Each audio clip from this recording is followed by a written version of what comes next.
Merci d'être avec nous pour cette autre édition de Cameroun Daylight. Vous êtes sur CRTV et CRTV News. L'émission a démarré il y a quelques instants avec l'actualité régionale. On a fait le tour de quelques coins du Cameroun pour prendre le pouls de l'actualité. Justement, cette actualité qui est marquée par, en politique, la distribution des cartes d'électeurs. Parce que, comme vous le savez, la campagne électorale en vue des régionales démarre le 21 novembre prochain. Donc, le matériel électoral a déjà été déposé dans les 271 bureaux de vote.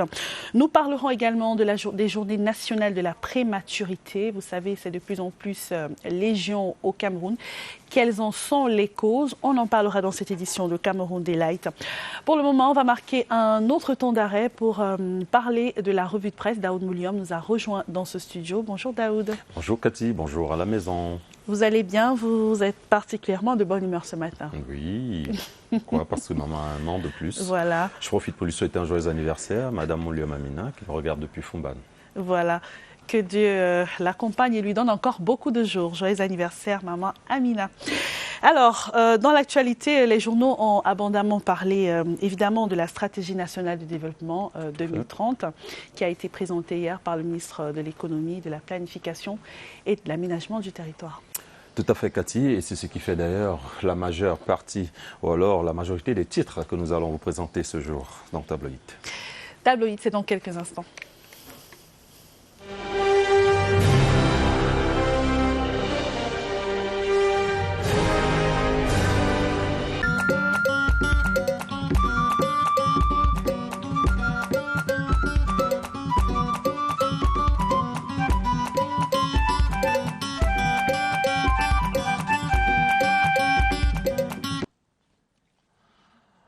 Vous faites bien de rester fidèle à CRTV News, c'est votre chaîne d'information en continu et bien évidemment, nous allons continuer cette information par la revue de presse et Tabloïd qui démarre chez vous. Et justement, nous aurons cette revue de presse avec Cameroun Tribune qui nous présente les nouveaux piliers pour l'atteinte de l'émergence à l'horizon 2035. C'est au lendemain de la cérémonie de lancement officiel de la stratégie nationale de développement pour les 10 prochaines années. Après les résultats mitigés du document de stratégie pour la croissance et l'emploi, le nouvel instrument de planification met l'accent sur la transformation structurelle de l'économie, le développement du capital humain et du bien-être, la promotion de l'emploi et l'insertion socio-économique des jeunes, ainsi que la gouvernance, la décentralisation et la gestion stratégique de l'État. Toutes ces informations sont à lire en pages 10 à 11 du quotidien à capitaux publics.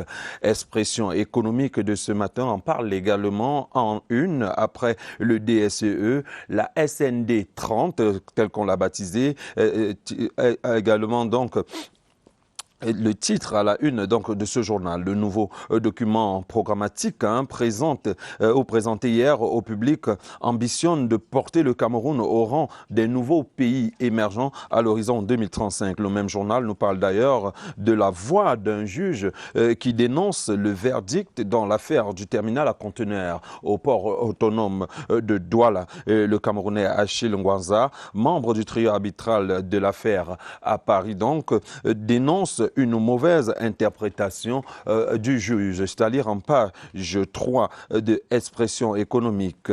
Restons au port autonome de Douala pour parler de cette concession du terminal à conteneurs avec le coup de pouce de la justice française à Bolloré. C'est en tout cas la une du journal Repère de ce 17 novembre. Le journal précise d'ailleurs que la sentence rendue le 13 novembre dernier dans le différend opposant le port autonome de Douala Douala International Terminal, donc trahit un parti pris du tribunal arbitral de Paris, c'est à dire en page 9. Et selon le journal Essentiel, Bolloré gagne la première manche à Paris et donc si au terme du 31 décembre 2020, la concession du terminal à conteneurs de Douala n'est pas accordée à Douala International Terminal DIT, le port autonome de Douala devra lui payer une amende de 2,557 milliards de francs CFA pour un préjudice calculé sur la période de janvier 2020-décembre 2034.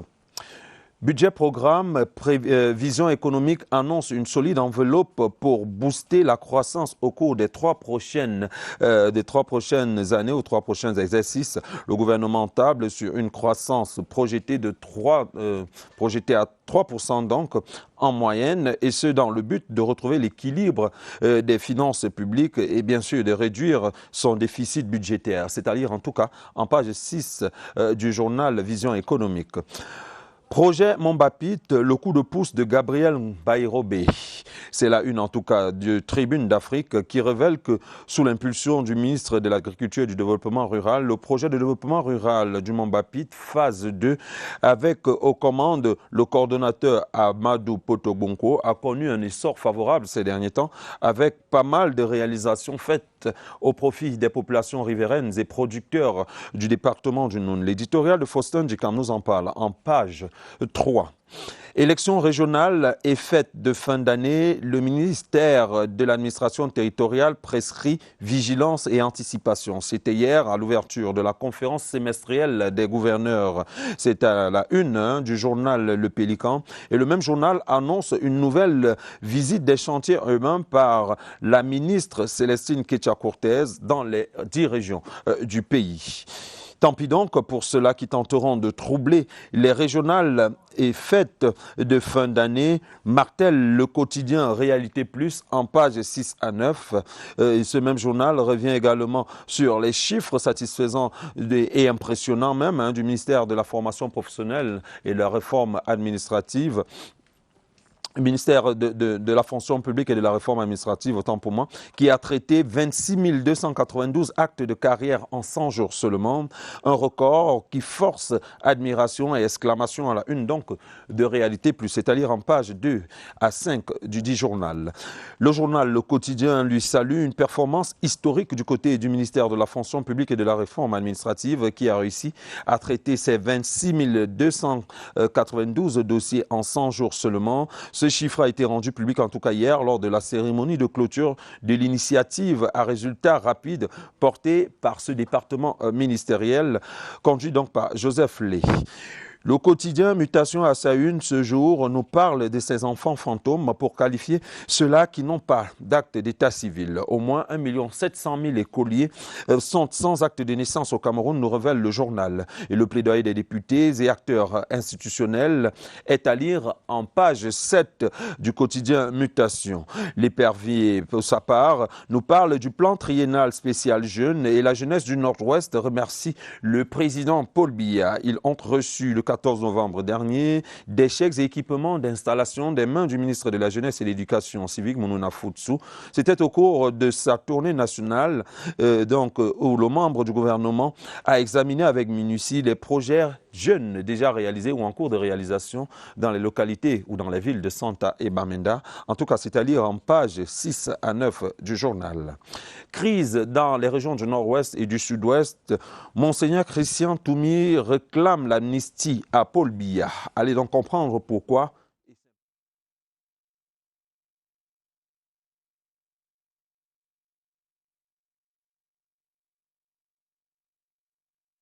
À sa une sur ce que peut encore l'UPC dans l'Union Ekele, parlant des prochaines élections régionales. Pourquoi l'Union des populations a-t-elle choisi d'entrer dans cette course sans moindre conseiller municipal dans une localité qui a été à l'époque, historique ou bastion historique? Esquisse de réponse en page 2 à 3. Et donc, c'est sur cette interrogation que nous mettons un terme à cette édition de la revue de la presse. Vous étiez sur Tabloïd, vous restez sur CRTV News, restez en très belle compagnie de nos programmes et très belle journée sur CRTV News.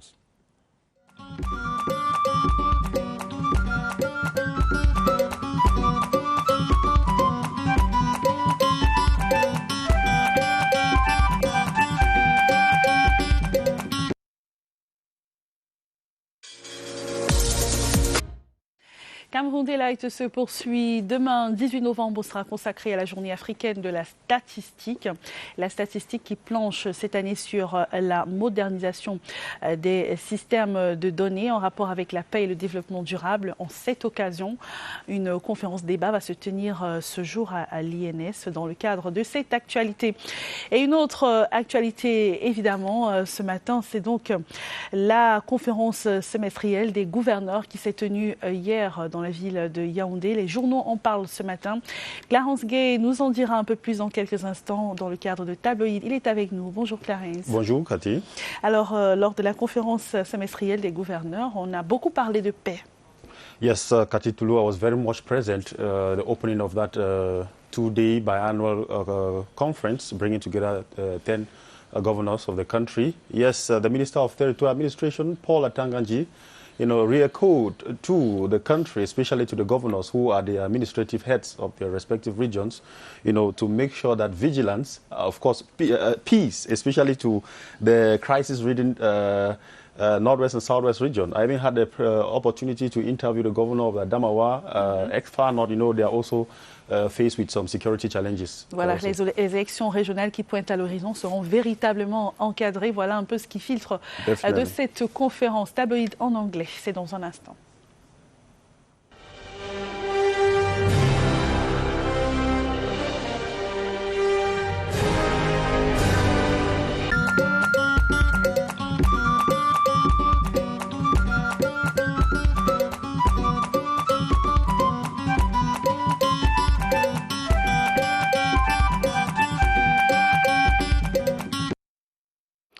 Good morning, ladies and gentlemen. This is a tabloid, or call it press review on CRTV News. It is Tuesday, November 17, 2020. 44 days left to the end of 2020.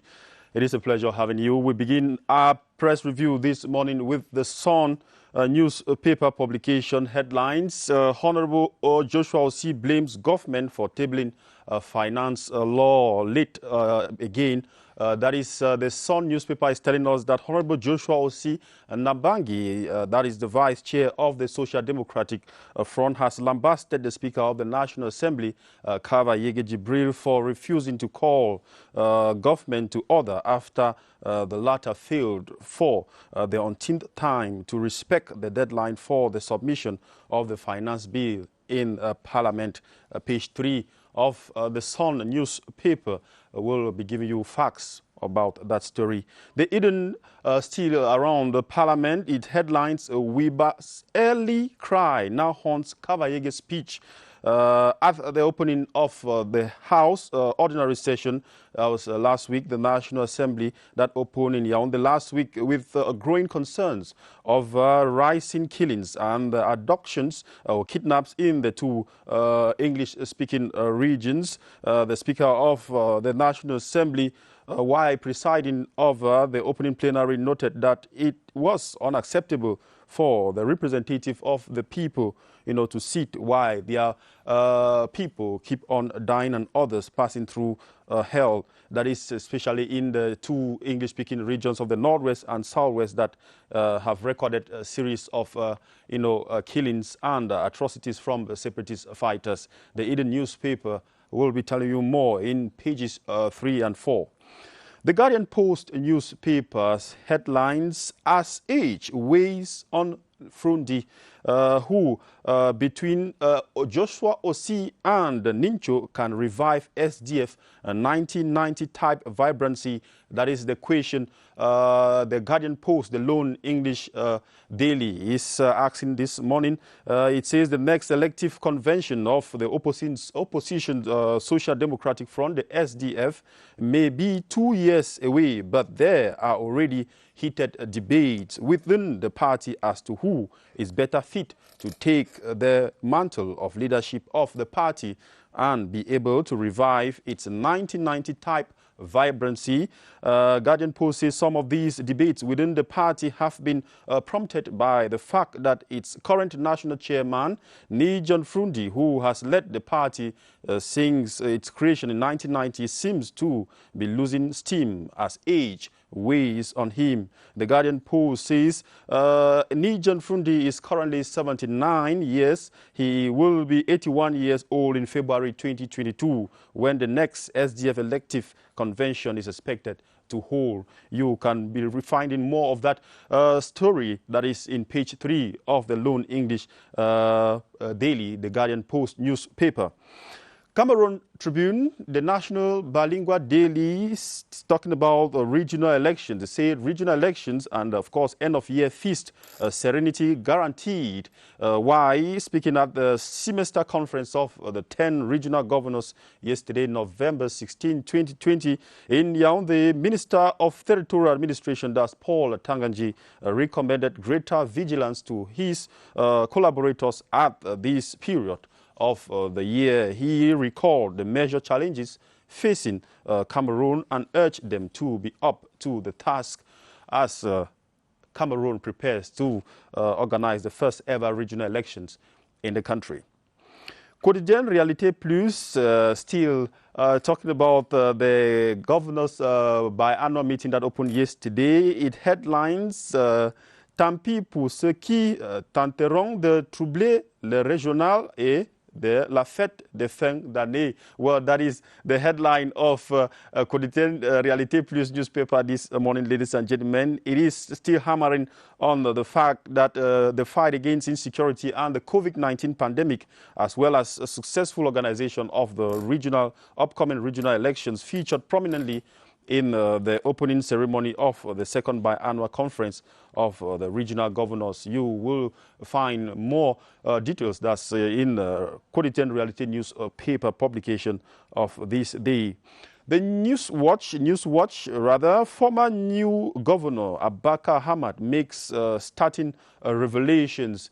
It says Mr. Abaka Hamad transitioned from administrator to author.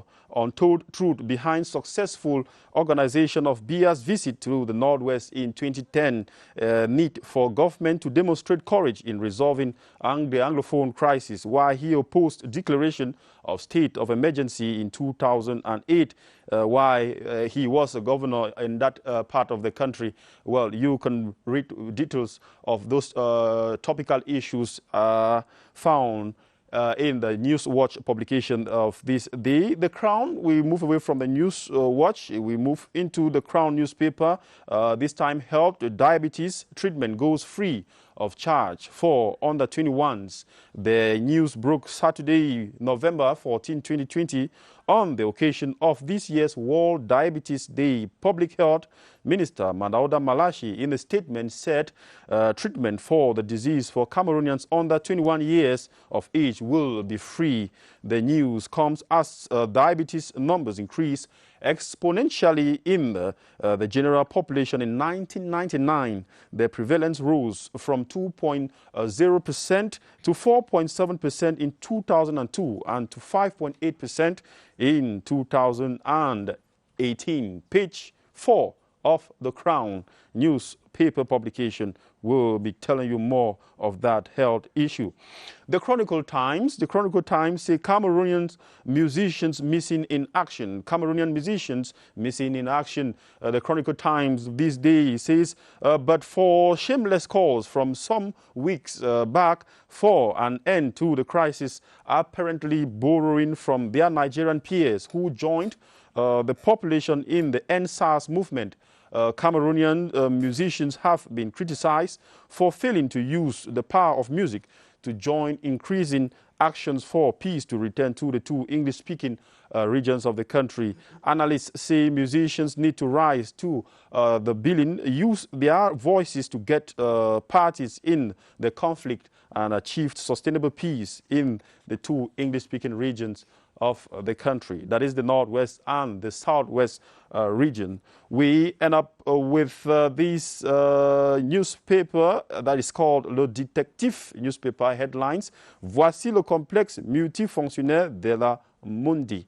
It is telling us about this inauguration, why inaugurating the multipurpose sports complex Saturday, November 14, 2020. The Minister of Finance, Louis-Paul Motazi, expressed optimism that a state-of-the-art multipurpose sports complex of the National Mutual Assistance Fund for Taxation Personnel, now known by its French acronym MUNDI, M-U-N-D-I, would enhance productivity. The ceremony took place in Tong Village, that is a big subdivision in the Mefwana corner of the center region. And of course, the detective still gives us highlight about the Indomitable Lions, their victory yesterday over the Mambas of Mozambique. You can read more of that in the Detective newspaper. Well, why not save 400 francs? The newspaper stands are spread all over out there. Go pick a copy and get yourself informed. Thanks for watching and have a wonderful time.